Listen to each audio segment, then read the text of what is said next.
नमस्कार, राष्ट्रपोस्ट से मैं पवन केसवानी। 2023 के शुरुआत में पंडित धीरेन्द्र कृष्ण शास्त्री जब रायपुर आए थे, रायपुर के गुड़ियारी के मैदान में उनके कार्यक्रम को देखने लाखों लोग जुट रहे थे।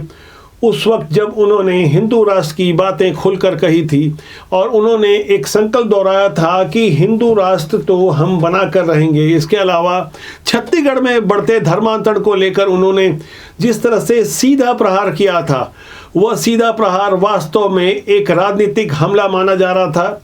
तब छत्तीसगढ़ के जिम्मेदार मंत्री कवासी लखमा ने भी चुनौती दी थी कि छत्तीसगढ़ में धर्मांतरण नहीं हो रहा है। यदि बस्तर के धर्मांतरण को पंडित धीरेन्द्र कृष्ण शास्त्री साबित कर देंगे तो मैं अपनी राजनीति से इस्तीफा दे दूंगा, नहीं तो उन्हें अपना काम छोड़ देना होगा। ऐसी बातों से जाहिर हो रहा था कि पंडित धीरेन्द्र कृष्ण शास्त्री प्रत्यक्ष रूप से कांग्रेस सरकार की नीतियों के खिलाफ में प्रहार कर रहे हैं। अब आपको जानकर यह आश्चर्य होगा, इन्हीं फायर ब्रांड संत बागेश्वर धाम के पंडित धीरेन्द्र कृष्ण शास्त्री का कार्यक्रम मध्य प्रदेश के कांग्रेस के पूर्व मुख्यमंत्री कमलनाथ अपने इलाके में करवाने जा रहे हैं। 6 अगस्त से बाकायदा उनका दिव्य दरबार लगेगा और इस दिव्य दरबार के माध्यम से वो लोगों का पर्चा लिखेंगे। मध्य प्रदेश में आने वाले 3 महीने के अंदर विधानसभा चुनाव है। छत्तीसगढ़ में भी हालात कुछ वैसे ही हैं।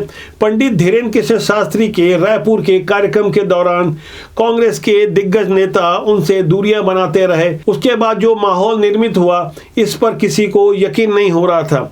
अब तक कांग्रेस हिंदू और हिंदुत्व की राजनीति से दूर नजर आती थी, लेकिन जिस तरह से रायगढ़ में सरकारी तौर पर रामायण महोत्सव हुआ और उसके बाद विभिन्न मौकों पर सरकारी स्तर पर मंदिरों के आयोजन करवाए गए, इससे एक संदेश तो साफ जा रहा था कि आने वाले विधानसभा चुनाव में, चाहे वह मध्य प्रदेश हो या छत्तीसगढ़, यहाँ हिंदुत्व का मुद्दा हावी रहने वाला है। अब एक ताजा तस्वीर रायपुर के दूधाधारी मठ से सामने आई है, जहाँ सीएम भूपेश बघेल ने अपने प्रचार अभियान की शुरुआत इसी मंदिर में पूजा अर्चना के बाद शुरू की है। यहाँ गौर करने वाली बात यह है कि मध्य प्रदेश और छत्तीसगढ़ में बहुसंख्यक आबादी हिंदू है, इसलिए राजनीति की दशा और दिशा भी उसी ओर मुड़ना स्वाभाविक है। जिस तरफ वोट बैंक हो, जिस तरफ बहुसंख्यक आबादी हो, जहां से सत्ता की कुर्सी तय होती हो। धर्मांतरण और हिंदुत्व के मुद्दे पर आक्रामक रहने वाली भारतीय जनता पार्टी के द्वारा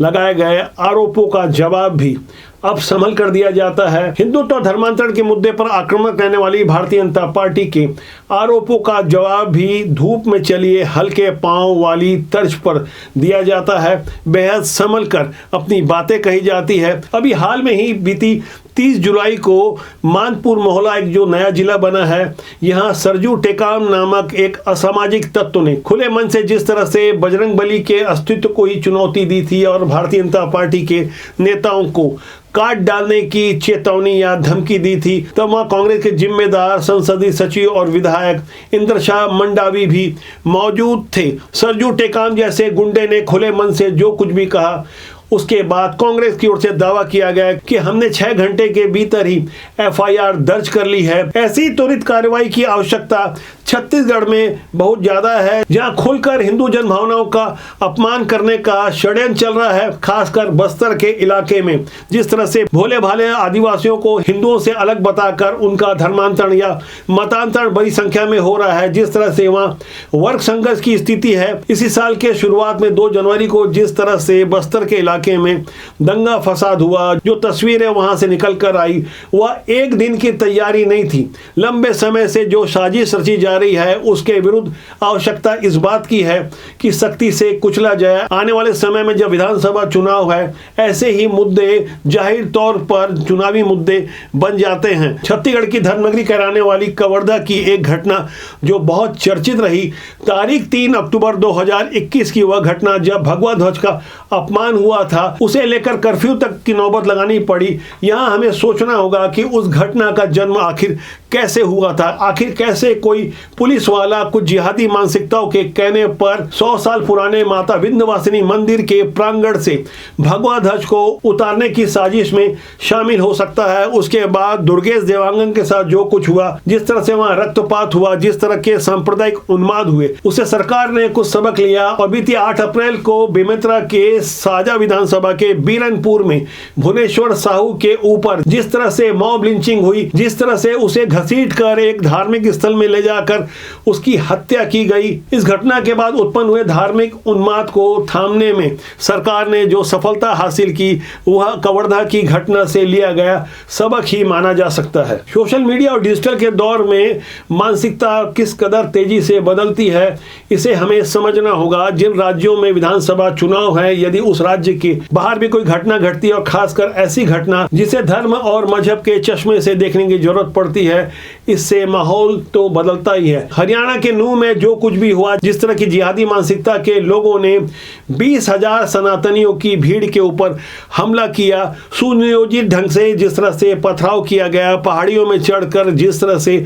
गोलियां चलाई गई, जिस तरह से साइबर थाने को फूंकने की कोशिश हुई, जो कुछ भी हुआ, कई करोड़ों का नुकसान और 6 मौतें। ये घटना बहुत लंबी साजिश थी, लेकिन घटना के पीछे जो मानसिकता काम कर रही थी, जो जिहादी मानसिकता जो उन्माद फैलाने की कोशिश में थी, क्या हम मान सकते हैं कि वो घटना सिर्फ हरियाणा तक सीमित रह सकती है? लोग गाड़ियों में हाथ मारते हैं, सामने खड़े हो जाते हैं, डंपर खड़ा कर देते हैं हमारी गाड़ी के सामने। और इतना ही नहीं भाई, सिर्फ आदमी नहीं थे, वहाँ पे जितने भी मुस्लिम थे पथराव करने वाले, सिर्फ आदमी नहीं, इतने से बच्चे, छोटे 10 साल के, 12 साल के बच्चे, लड़कियां तक अपनी छतों पे, औरतों का क्या काम था? उन्होंने पथराव किया हमारी शोभा यात्रा पे।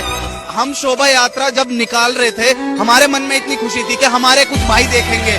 ऐसी मानसिकता देश के कोने कोने में अभी भी पुष्पित पल्लवित हो रही है। ये बात मैं दावे से इसलिए कह सकता हूं क्योंकि फरवरी 2020 में जिस वक्त शाहीन बाग में सीए को लेकर जिस तरह से कथित रूप से धरना दिया जा रहा, दरअसल वो धरना प्रदर्शन नहीं था, बल्कि एक लंबी साजिश थी। ये समझाने की कोशिश थी कि सीए का कानून भारत के मुसलमानों के विरुद्ध है। इंटरनेट का दौर है, गूगल में जाकर कोई भी देख सकता है कि कहीं भी भारतीय मुसलमानों के विरुद्ध ये कानून नहीं था। लेकिन जिस तरह से ध्रुवीकरण किया गया और अमेरिका के राष्ट्रपति 22 फरवरी 2020 को जब दिल्ली आए और उन्हीं के दौरे के दौरान जिस तरह से दिल्ली में भयानक दंगा हुआ, वो साजिश भी लंबे समय से चली आ रही थी। तब भारत का खुफिया तंत्र भी फेल माना गया। कोरोना संक्रमण के ठीक पहले जो कुछ भी चल रहा था, वहां जांच में पता चला ये तैयारी महीनों से थी। जैसे हरियाणा के नूह में असला इकट्ठा किया गया था। ऐसी मानसिकता वालों को हमें समझना होगा कि साजिश कितने गहरे से चल रही है।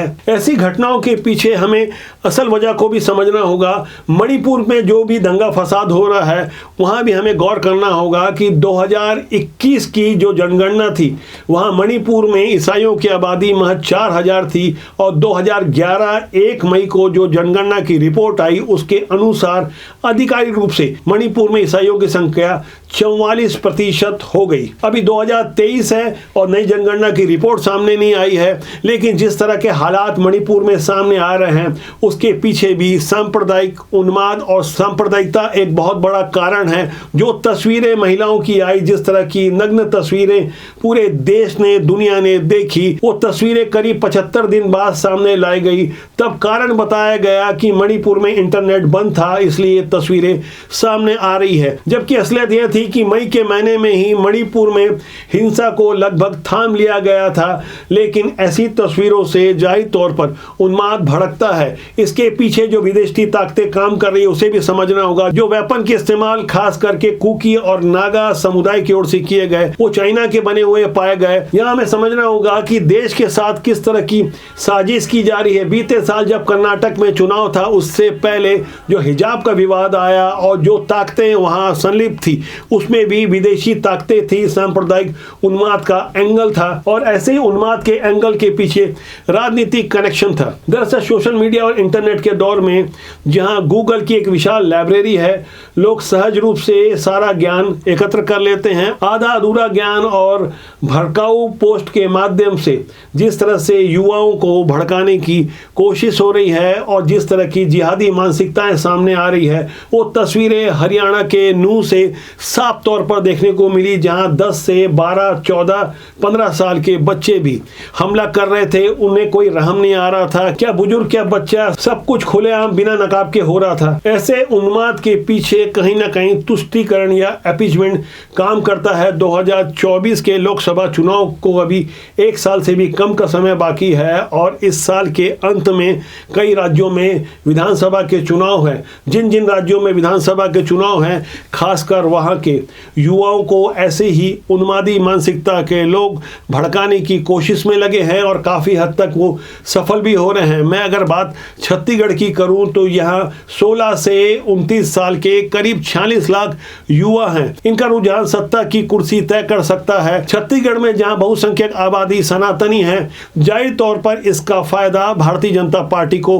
मिल सकता है। ऐसे ही युवाओं को रिझाने के लिए भाजपा और कांग्रेस दोनों ही दल अपने अपने स्तर पर लगे हैं। यहाँ गौर करने वाली बात यह है कि कभी अयोध्या के आंदोलन में भारतीय जनता पार्टी जिस तरह से खुलकर भाग ले रही थी और अभी प्रभु श्री राम का मंदिर निर्माण होने की दिशा में है, कभी कांग्रेस की ओर से राजनीति को धर्म से दूर रखने की बात होती थी, लेकिन कालांतर में जो बदलाव हुए और छत्तीसगढ़ में सरकार की ओर से रामायण महोत्सव जैसे आयोजन करने पड़े, यह बदलाव सिर्फ एक राज्य का नहीं है बल्कि देश भर में जिस तरह से लोगों की मानसिकता बदल रही है, जिस तरह से प्राथमिकताएं बदल रही है, वहाँ कहीं ना कहीं एक बार फिर हमारी देश की जनता का विश्वास राजनीति और राजनीति के सिस्टम से टूट रहा है। क्योंकि राजनीतिक दलों की मान्यताएं देश काल और परिस्थितियों के अनुसार बदलती तो है और साथ ही मूल्यों की राजनीति कहीं दूर किनारे खड़े देती है। ऐसी राजनीति के बारे में आपकी क्या राय है, कमेंट सेक्शन में जाके जरूर लिखिएगा।